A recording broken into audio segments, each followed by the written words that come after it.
নাহমাদুহু ওয়া নুসাল্লি আলা রাসূলিহিল কারীম আম্মা বা'দ।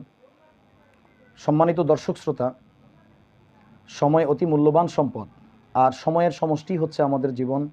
কাজেই সময়কে কাজে লাগিয়ে জীবনকে মূল্যবান করা প্রতিটি সচেতন এবং বুদ্ধিমান মানুষের কাজ।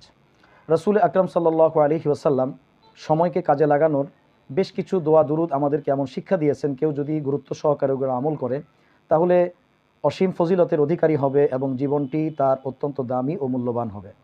এ জাতীয় বর্ণনাগুলোর মধ্য থেকে বুখারী শরীফে সাইয়্যিদুনা আবু হুরায়রা রাদিয়াল্লাহু তাআলা আনহু এর সূত্রে বর্ণিত হয়েছে, রাসূলুল্লাহ সাল্লাল্লাহু আলাইহি ওয়াসাল্লাম বলেন, কেউ যদি এই দোয়াটি তথা লা ইলাহা ইল্লাল্লাহু ওয়াহদাহু লা শারীকা লাহু লাহুল মুলকু ওয়া লাহুল হামদু ওয়া হুয়া আলা কুল্লি শাইইন কাদির, এই দোয়াটি দৈনিক 100 বার পাঠ করে, তাহলে এটা তার জন্য 10টি গোলাম আজাদ করার সমতুল্য বলে গণ্য হবে এবং তার জন্য 100টি নেকি লিখে দেওয়া হবে এবং তার 100টি গুনাহ খাতা তার আমলনামা থেকে মাফ করে দেওয়া হবে এবং সারা দিনের জন্য এটি শয়তান থেকে আত্মরক্ষা বা নিরাপত্তার কারণ বলে গণ্য হবে।